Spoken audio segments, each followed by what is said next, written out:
Hello and a very warm welcome from my side to this presentation on urban planning from a justice perspective.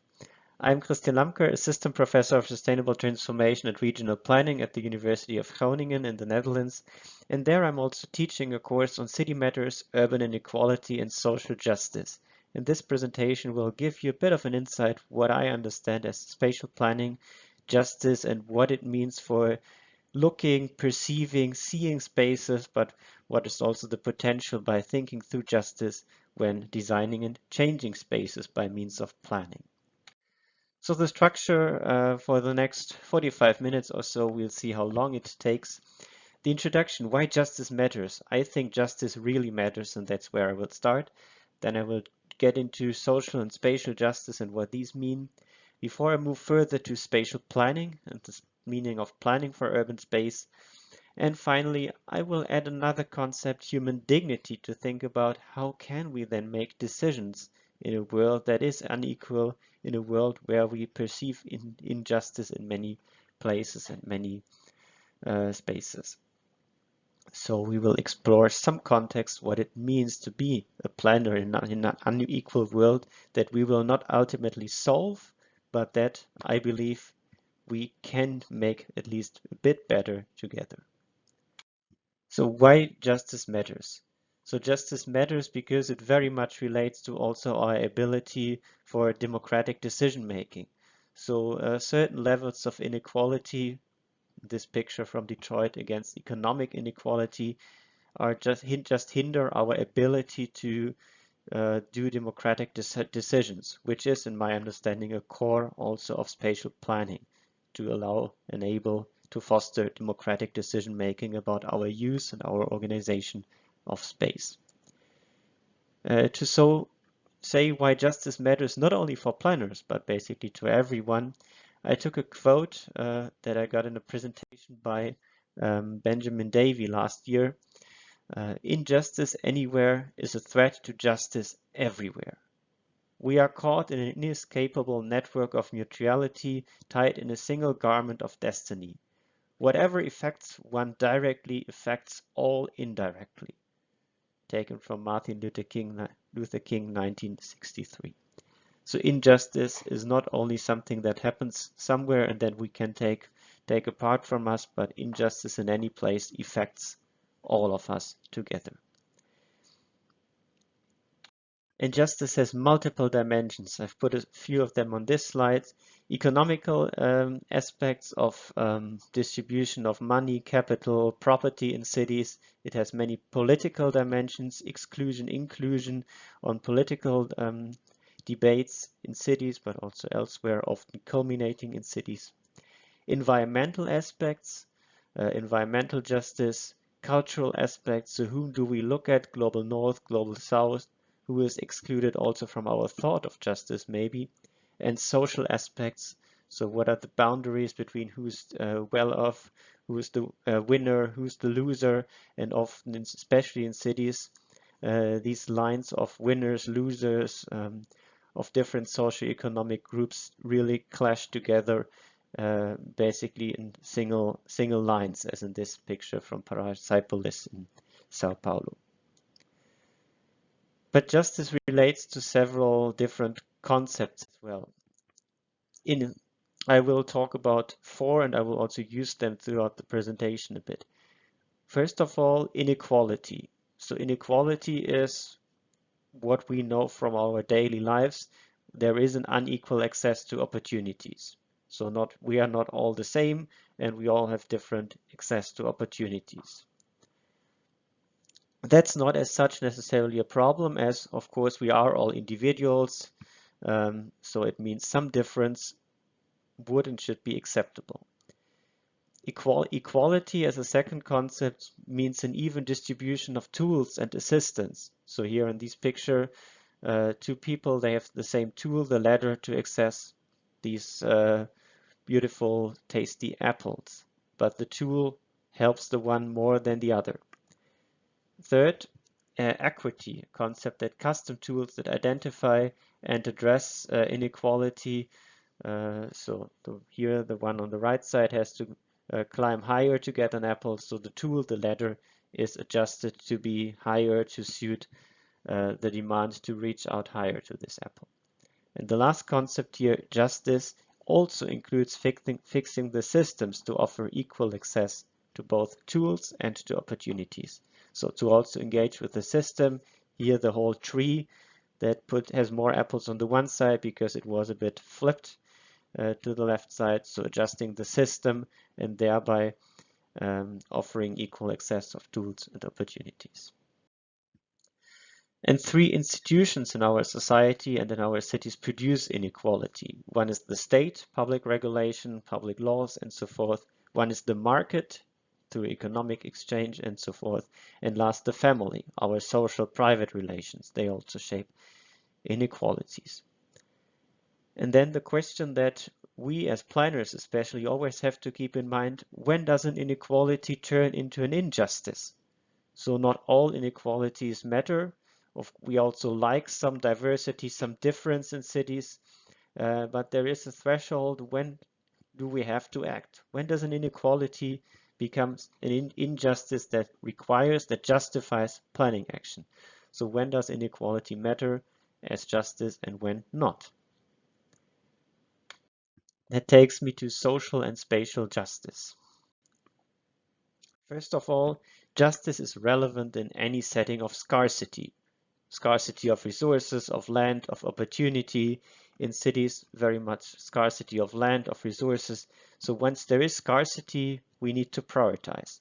Not everyone can get everything. Not everyone can get what he or she wants. But we need some measurement to deal with this scarcity. And a measurement, an idea, a philosophy even, how to distribute material, for example, land, public facilities, but also immaterial goods, knowledge, education, between people, as we cannot offer the full bunch, everything to everyone to a full extent. So justice then becomes a benchmark for decision making by asking first the questions, who benefits from a specific measure, for example, a distribution of public facilities, and who has to take the burden, or to say who's the winner of that, who's the loser. To get a bit closer to that, four core concepts are the object. So what is really distributed? A public facility, a bus stop, a train station, a hospital. Between whom is that distributed? The subject. By whom? So who has the power to decide? And planning, public policy is a large part of that. But also remember the last slides, markets, they also have much power. Following which logic? The principles of justice. So what are the logics by which things are distributed in space? And justice relates, therefore, to the outcomes of a distribution. And three of the key concepts are egalitarian or libertarian justice. So what helps the strongest? We are all individual, self-responsible members of society. So justice, what helps the strongest? For example, Robert Nozick as a key thinker there. Or utilitarian views of justice. So what helps the greatest number? Jeremy Bentham, John Stuart Mill are very famous there. So what helps the greatest number? So as soon as the sum overall increases, if it increases the most, that is the best measurement for justice. Or in opposition, the social justice perspective. So what helps the weakest? For example, John Rawls, Amartya Sen, Martha Nussbaum. So what helps the weakest to to be lifted up to first minimal standards, maybe to get to a sufficient level of being, but then also to raise opportunities to be an equal member of society and also of the spatial elements of society. And that takes very much to planning as well, and also to my own understanding of planning, as planning should not be something to be there for the powerful to foster their interests, but something that is there to keep society in their spatial dimensions together and to cater for the diversity of needs that the society has, that needs a specific view on those who are also otherwise not in the core of our eyes and our visions. So social justice, according to Scott Campbell, a planner from Michigan, the United States, means the explicit recognition of structural inequalities in the world along class, race, gender, institutional and other lines, and therefore the need for proactive structural programs to counteract these inequalities. So the explicit recognition of structural inequalities, remember the apple tree was lifted to the one side, so recognizing such structural inequalities and then proactively dealing with them. And you can also use the model by Nancy Fraser on social justice that also has some more dimensions of recognition, representation, and redistribution. So redistribution of resources is an equal share is part of social justice, but also respect and say. So also participation, if, for example, in planning, and respect, so also values that are respectfully handled. And especially if values are different, if resources are scarce and we need to align different ways, different perceptions of these spaces, then this becomes incredibly important. Because above all, we all live in space. So no one of us is an island and no one of us lives without space. So even if we were an island, that would be our parcel of space.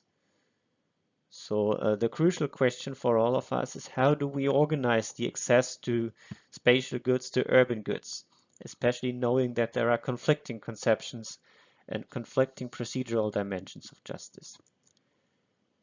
And if we look at the cities as they are, they always institutionalize a particular rationality.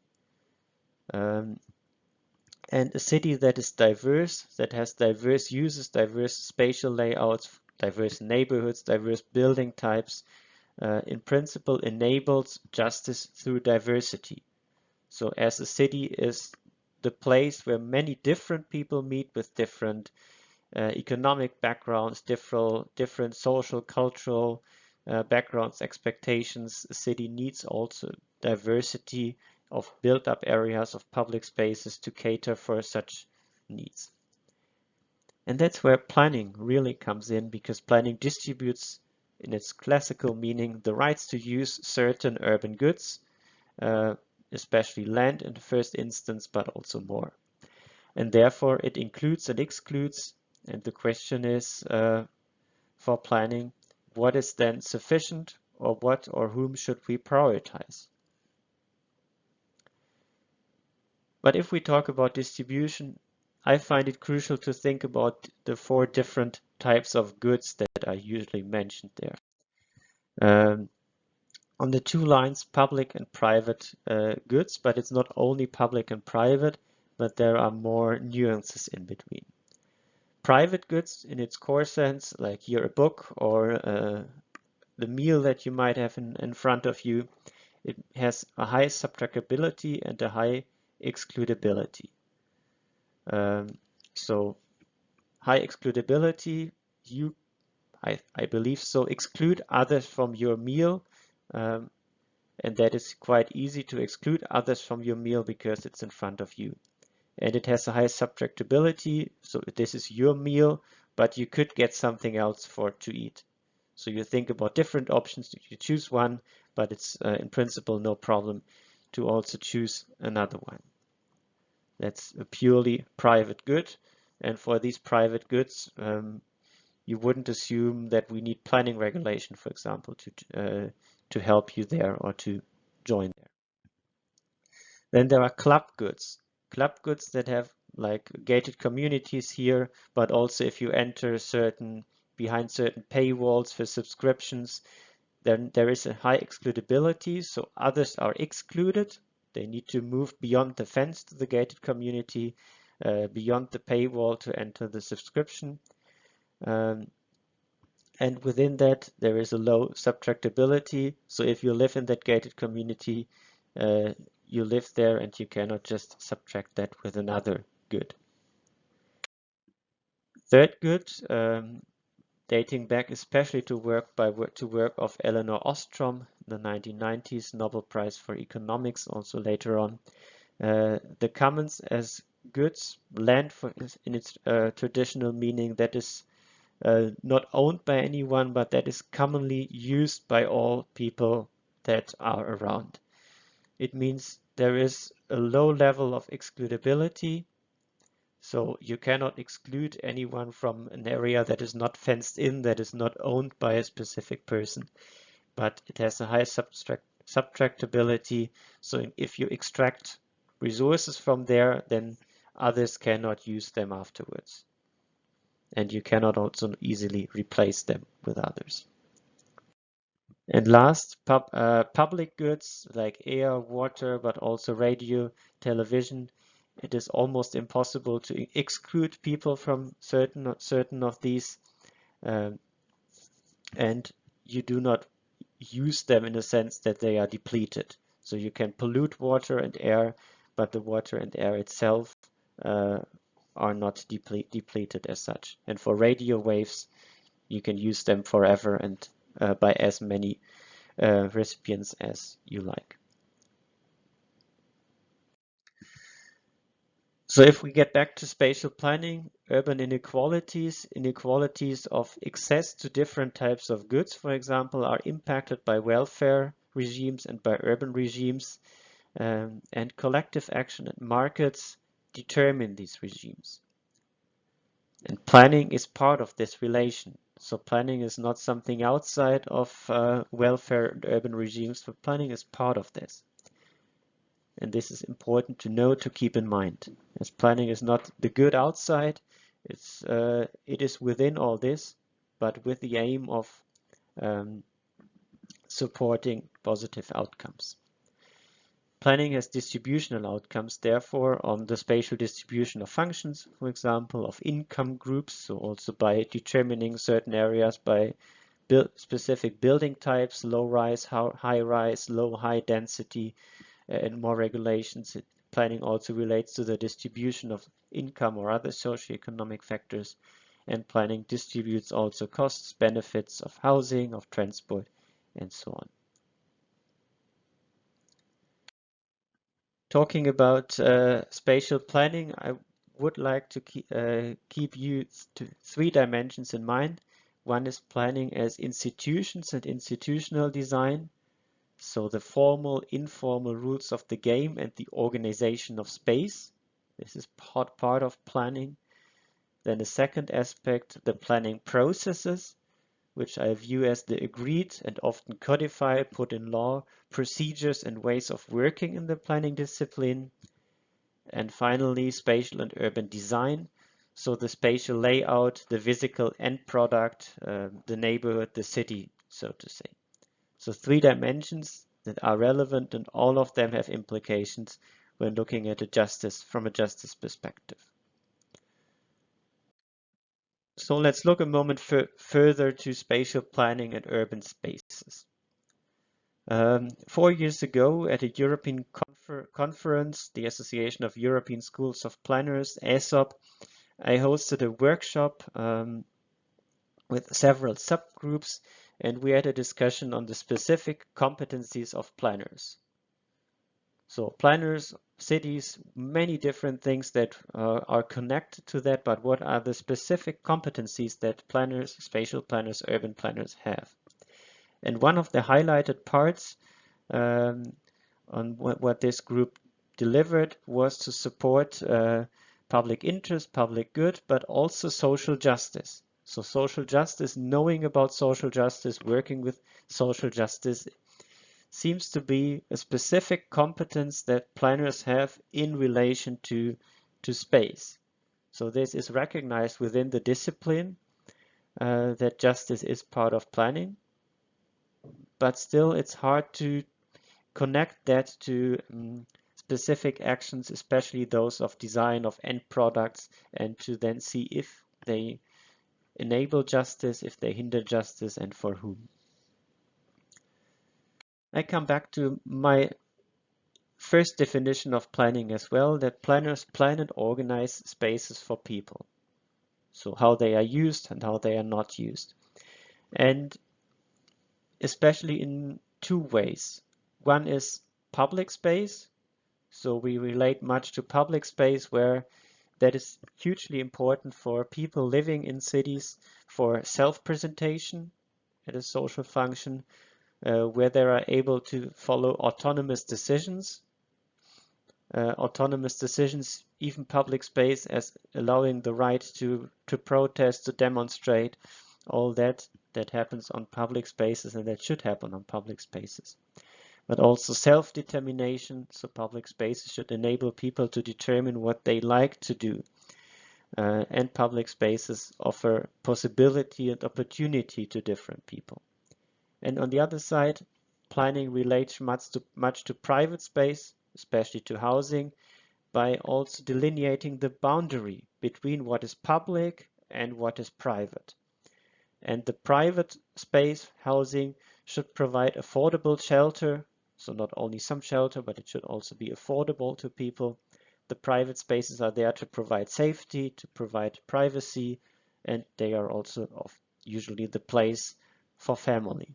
So public and private spaces both relate to planning, and planning often works along the boundary between what is public space and what is private space. And of course, private space means others who are not part of this family, the single household, are then excluded from using this private space. So from a societal perspective, it is again an issue of exclusion and inclusion, as private space includes the family, safety, privacy, but then it excludes others. So then the question is, where do others find their private space? This also implies that in spatial planning, justice for all in all times is principally impossible. So planning inevitably produces winners and losers. So especially any place in the city can only be used once. And once you designate that this is the private home of person A, then person B cannot have his or her private home there. She or he cannot even enter this building without asking for explicit permission. And if they are friends, they can use a bit of that together. But otherwise, it's a clear exclusion and inclusion that has a clear winner and a clear loser. It's not a problem if the one who doesn't live in this house then finds affordable shelter somewhere else in the city. Planning, therefore, if I also relate that back to T.H. Marshall's concept on social citizenship, was already mentioned back then as an example for the management of acceptable injustice. So planning is not, in this view, not the tool that always delivers pure justice to all, but planning is more the real life, messy, maybe process of managing acceptable injustice. So managing that no one gets treated fully unjust, but that these winners and losers are somehow held in an acceptable balance.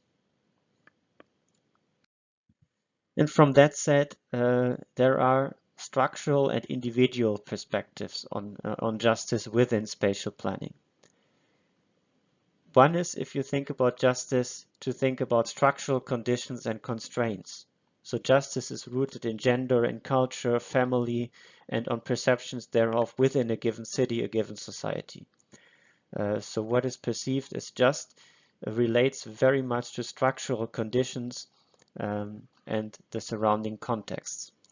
And these, in capitalist neoliberal market economies, for example, as Barry writes about in 2020, especially about European North American countries, then, for example, the economy has a huge impact, a huge power on what happens and what is done, and that is a constraint and a condition in which planners then work. But also neoliberal housing regimes here for the Netherlands that have huge impact on how is affordable housing produced, for whom and where. and also spatial locations are structural conditions and constraints. And other perspectives on justice are the individual capabilities, back to Amartya Sen, for example, that measure the effectiveness with which people properly actualize actions and activities in which they want to engage, having chosen them from a range of options. So the other way around, thinking from individual people, like thinking about yourself in a given moment, this is the effectiveness by which you can actualize an action, having a range of options. A range of options means you do not have all options available at all times, but the effectiveness by which you can then actualize an action. And social exclusion, in this sense, always has political, economic, and cultural dimensions. But as it became already clear in my presentation so far, exclusionary processes are also essential of social life. So it's not that I say exclusion is in itself unjust, but exclusion is first of all an operating mechanism. It's an institutionalized form of controlling access to places, to activities, to resources and information. That's a quotation from Ali Madanipour, working in the UK. So exclusion and inclusion belong together, like this boundary between what is public, what is private space. On the one side it excludes, on the other side it includes other uses and needs. So access or exclusion from the access to different goods is a part that planning regularly deals with, and then some inequality is inevitable, but how much? That is the more important planning question than how to eliminate inequality, how to realize justice for all. But really to engage with what inequality is there, is it inevitable, and then how much of that is still acceptable under a justice lens, and what is then an injustice that needs urgent and strong actions. And Ali Madanipour further continues that at the social level, exclusion without inclusion would lead to collapse of social structures. So we need both ways, include and excludes. And our spaces are a continuum from accessible to non-accessible places. So he extends that from there is not public, private, and there's one line between, and once you cross that, you get from public to private. But there is a much more nuanced continuum between accessible, non-accessible places than the pure public-private line. And the most acute form of social exclusion are those that simultaneously include elements of economic, political, and cultural exclusion.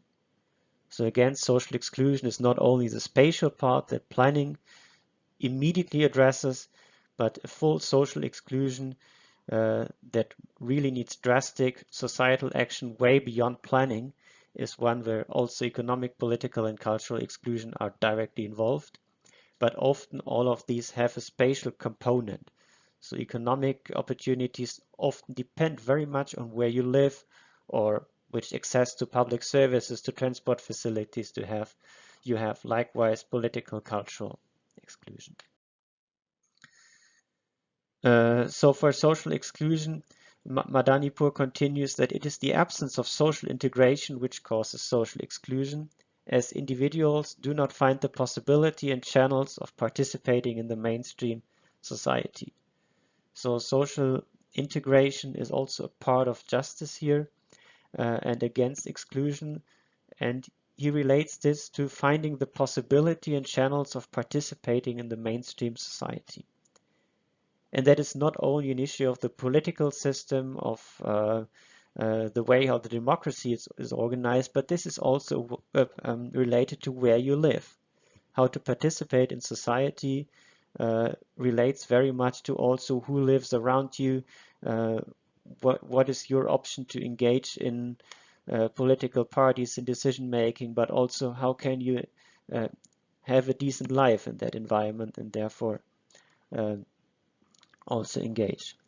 And by land and property development, we get really back to planning and spatial planning. We can see how a socio-spatial geometry of difference and segregation which is the foundation of exclusion, emerges.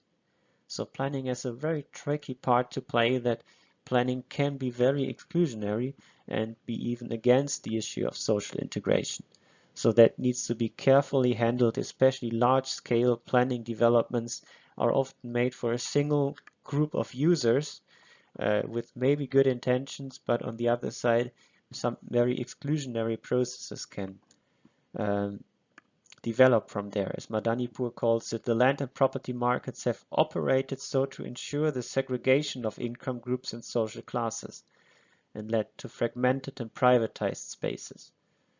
So planning entangled in land and property markets that not only works against segregation, but also fosters segregation by, for example, developing large-scale settlements for specific groups that may then be able to afford that then care for their own privatized semi-public spaces, where the functions of public spaces, as I've introduced them earlier, cannot be fully realized because there's regulations on private spaces that hinder, for example, democratic engagement in certain places. This brings me back to the major questions from a justice perspective that I see for spatial planning and spatial planners. So what is distributed first? Private goods, club goods, commons, public goods. So that looking at what is distributed and by which mechanisms. So what are the mechanisms, including planning, that decides about the distribution? But also keep an eye back on the institutional dimensions of planning that I had previously. So what is about non-distributable goods?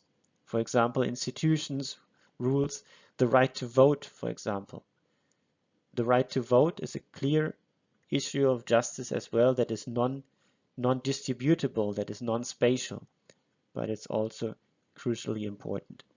So who is excluded, who is included, and who are the winners and the losers? Again, my core questions. And that brings me to a very specific example from one of my courses last year here in Groningen on social justice, where one of my students brought this photo to class. A bench in Assen, just south of Groningen, and the question, what does this bench do and who is excluded, who is included? Think of homeless people, people without affordable shelter. For them, this would be really exclusionary. There's no way to sleep on this bench, at least nothing like any comfortable way. So is this a very exclusionary bench because they want to deliberately, by design, exclude homeless people, want to exclude people who lay down on this bench and just provide 2 seats for people who want to sit here, enjoy a beautiful view, or what has happened here? And then you can actually look at it from 2 sides. Maybe this is hostile architecture. Maybe this is against homeless people. It prevents those seeking rest from laying down in a comfortable position because there is a part of the bench missing. So maybe this is hugely unjust to have this bench there. But on the other side, this is also can be also part of an age-friendly and inclusive city. So a bench that promotes, enables justice by enabling elderly people, for example here, with wheelchairs, with different other supporting measures to then sit together next to each other because they can just move into this space that is kept open in the middle of the bench. So who is not able to sit on a regular bench because he's in a wheelchair or so, is not put aside, but put by design right in the middle of this bench. So just by this design, it's not at first sight possible to say, is this just or unjust? Because then it also relates to who actually lives there. If this bench is close to an elderly care home or a neighborhood where many elderly people live, then there is a good reason to have such a bench. If, let's say, next door is only some kindergartens and many children with maybe parents who want to sit together there, then this bench could be seen as maybe unjust. And if this is an area where many homeless people need a bench to sleep, then it could be also seen as even hostile architecture. Though the intention of this bench, this place, may have been just to be age-friendly and inclusive. So this is again not only looking at the design itself, the way how this is a bench as a very small scale example, or take it as a city as a whole. It's not enough to look at a spatial design to say if it's just or unjust, if it's inclusive or exclusive, but you need to look at the users. So who lives there, who is going to use that, and only then you can judge that. And this also means this changes over time. Maybe there is an elderly care facility right here, many elderly people, and maybe in some years younger families move next door and the whole neighborhood changes, and then you would maybe think in a different way about a specific spatial design. So exclusion as spatial or design dimensions of justice. Think of what does a spatial layout really enable and what does it hinder. So again, the bench example, it enables elderly people with support for walking or sitting to use the bench together. What does it hinder? It hinders maybe young families to sit together on the bench. It hinders homeless people from using it. So there are design dimensions of justice, and creating a just city through spatial design is in principle a possible endeavor, but you will not reach the ultimate outcome, because a city has the diversity of people in there, and planning means really engaging with this very small scale debates about the different users and their different needs, and then the alignment of design to the actual users. But exclusion also has procedural or the core planning dimensions of justice. So the dimension of engagement, who is at the table, who is part of the discussion. So planners could discuss with users what their needs are instead of thinking about there are elderly people, so they need this type of bench.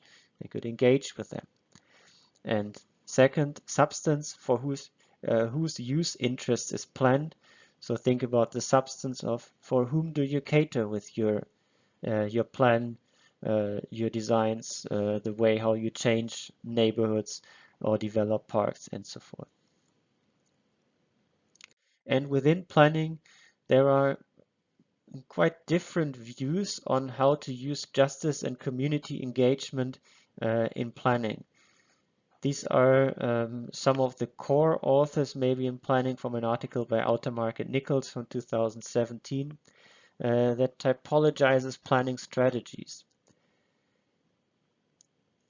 And what you see here is quite interesting, that there is a tradition in more recent planning also to have a weak substantive conception of justice, a weak idea of how does justice really look like on the ground, that is here related to both rationalist instrumental planning, the rational view of we can find the best outcome by measuring and calculating, that does not have an independent idea of justice because there is a best outcome that can be calculated.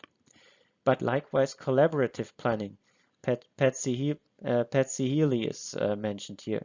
So also collaborative planning relies on an engagement with the whole of population, the whole of users, and just by engaging you deliver a good outcome, but that does not have a strong idea of what justice is in itself. And then there are strong conceptions of justice, like names mentioned here on the right, Edward Soja, Paul Davidoff, but also Susan Feinstein.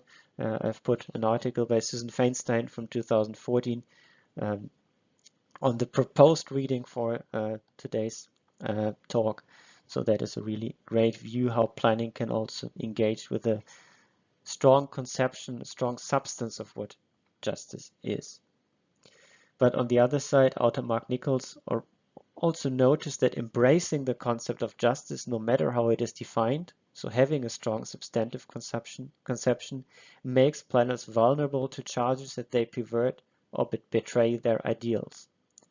So as soon as you engage with a strong conception of justice, you get into these questions of who is winner, who is loser, There is no consensus, so what can we do then? And then it makes also yourself as a planner vulnerable. And institutional dimensions of justice and exclusion. Here from Mustafa Dikic, a great book published in 2017 on urban rage and upheavals in cities around the world, basically.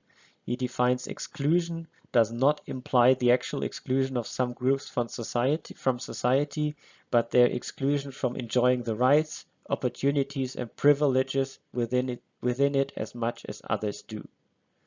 So again, this is not only the distribution of spatial goods, public-private goods, but also of rights and opportunities and privileges such as the right to vote, the right to protest, the right to demonstrate in democratic settings. So that is also part of exclusion.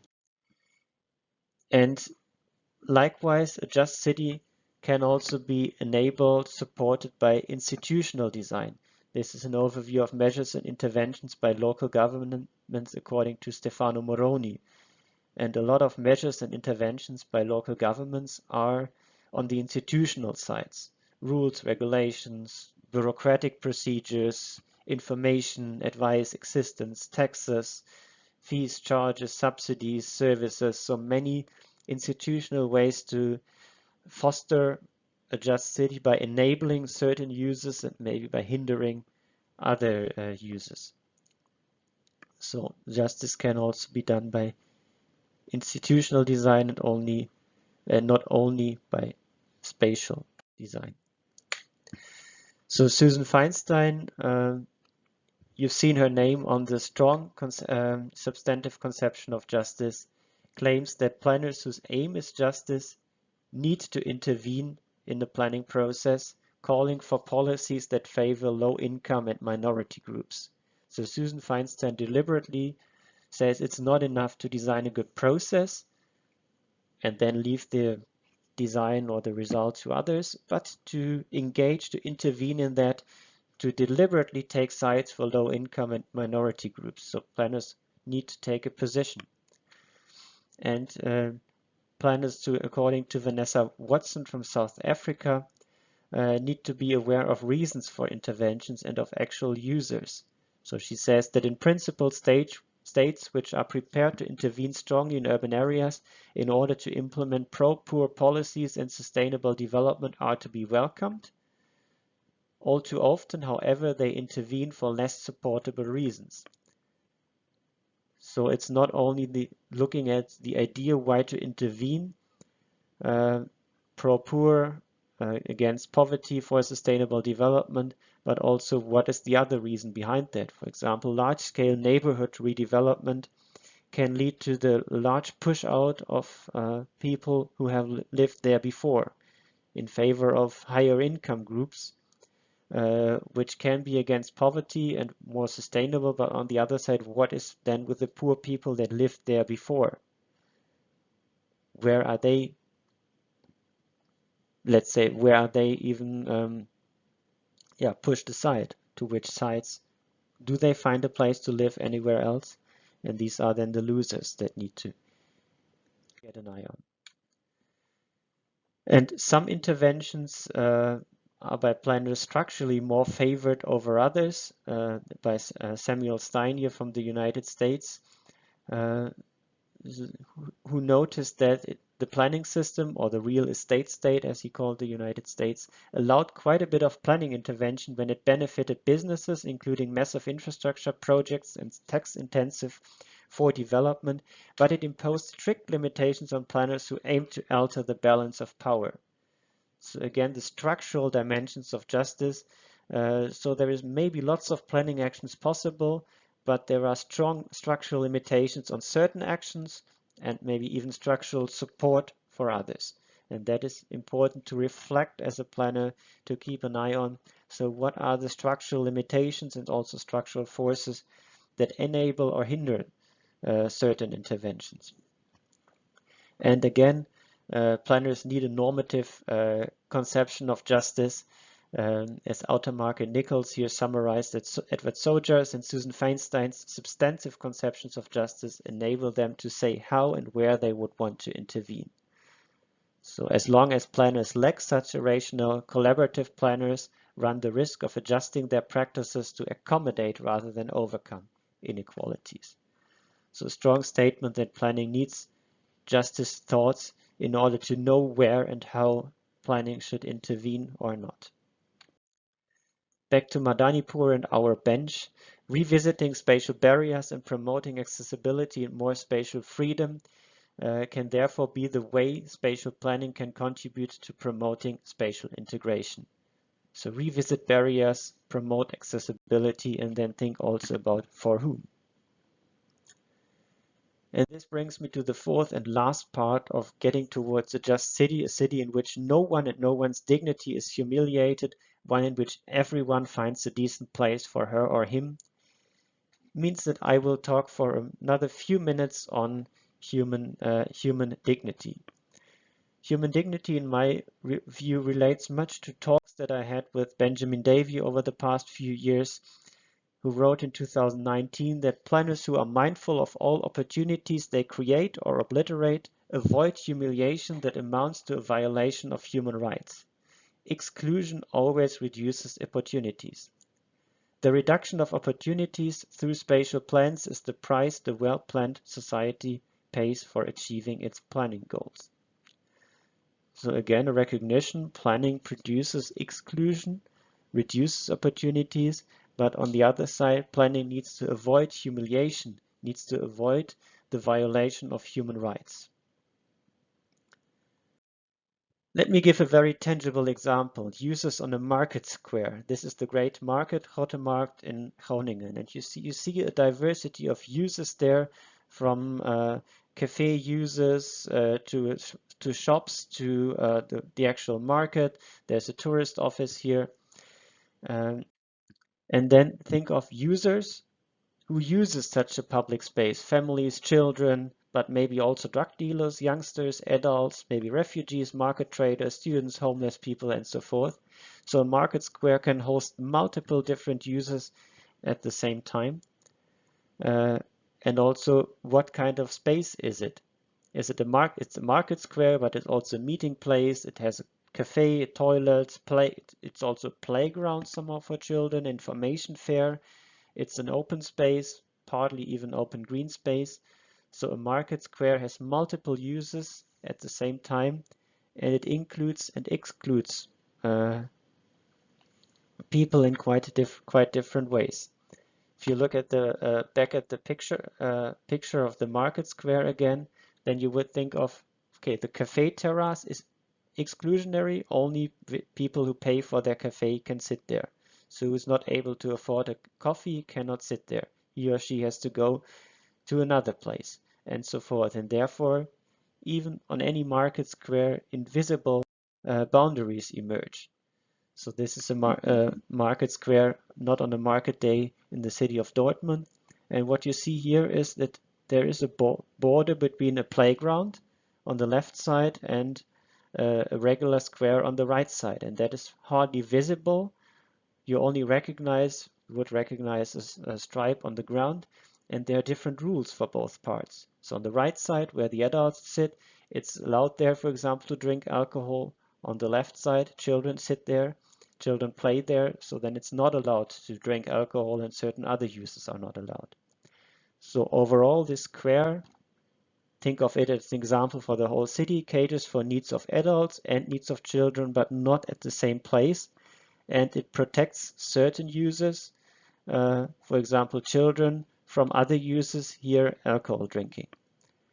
And these boundaries are crucial to keep in mind, and some of them are very visible. Imagine the public-private divide, and you basically the wall to your house, and other of these boundaries are very invisible, just customary. They just emerge from social actions, but still they can be heavily impacted by intervening in planning as well.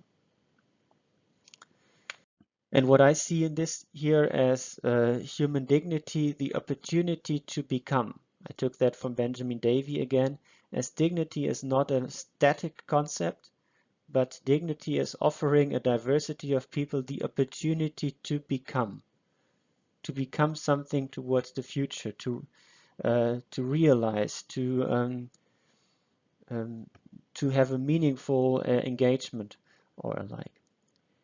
And we all exist somewhere. I started with that half an hour ago. So we all exist in space, we all live somewhere. And space impacts this, therefore, our opportunity to become, and space impacts the dignity of people. And the question that we need to ask as planners, in my view, is do we cater sufficiently for the bondage of human existence to space? So do we cater sufficiently that we all exist in space and that we cannot exist without space? And then does space really deliver opportunities, safety, protection, comfort for everyone? Not for everyone at every space, but overall, maybe in a city or in a certain neighborhood. And then also think about the negative dimensions of restrictions, limits, boundaries, fear, and exclusion that is produced by planning, but also by many other forces in a city. And many of these are relevant to understand to foster planning action for justice. So space, after all, is not arbitrary. It is designed and planned. So I can hardly say what the designers and landscape architects maybe had in mind when putting this bench here. But at least it's not arbitrary. So they had an idea why this bench at this place and why this model that should cater for elderly people. But do these spaces really look like they should? Who decides what is allowed and what or who is excluded from using this bench, but also at a wider urban scale? And do urban spaces down to the very micro level of benches, but up also to the full urban level, enable the lives that their users deserve? And dignity can be a good guideline there, because not every use is possible at every place, but every use and every need, and every person in brackets, should be able to find its place. So exclusion is somehow unavoidable, but again, back to Ben Davy, humiliation is avoidable and has to be avoided by spatial planners, I will add. So let's summarize with a brief outlook, as I'm already above 50 minutes, that there is, in my view, an illusion of justice as pure win-win situation in which everything is in a pure consensus and everyone and everything wins, but planning and plans always involve some kind of exclusion. So I think spatial planners should know about that and should proactively engage with that to deliver better planning. Planning should provide an adequate number of options and opportunities for all, according to human rights and human dignity. Planning should also stop supporting development, especially private development, when it becomes part of an exclusionary machine, when it's somehow machine-like, excludes more and more. And part of that is the crucial part of explain why you plan this way and not another way. So huge importance of communication, of explaining, of debating, of thinking through options together with users, also for planners. As an outlook, I would summarize that future planning needs a good understanding of our structural forces, the political economy that produced injustice in the first place. Future planners need to develop and know a benchmark for that, your own benchmark. I'm sure all of you have a slightly different benchmark, and it's crucial also to talk about that and to realize that. Then future planners need to recognize for whom you are planning, and therefore also for whom not, as you cannot plan for everyone in every plan or every engagement. And then future planners need to have tools to identify who are the weak, the weak that are weak before you plan and that you maybe want to enable through some intervention. And future planners need to evaluate who wins and loses by your plans or your projects. So that is my last slide as an outlook on future planners, as I hope to see many of these future planners emerging over the next few years and decades And as you've noticed from my whole presentation, planning is an endless endeavor, so we will not have the stage in 5, 10, or 20 years to realize the just city for all, but it will be a constant struggle to deliver cities and spaces that are better than previously, that are more just than previously. And my personal trust is that planners are well positioned to do that if planners, spatial and urban planners, have a good understanding of justice and then also know why they take certain decisions and know who are the winners, who are the losers, and then openly explain, communicate also about that in honest and democratic ways.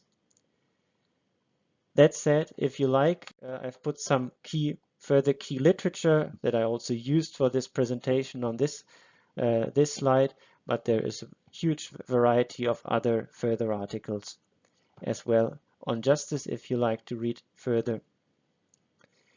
And for now, thanks to all of you for your attention. I'm also looking forward to seeing hopefully all of you over the coming years in some places in Europe or elsewhere.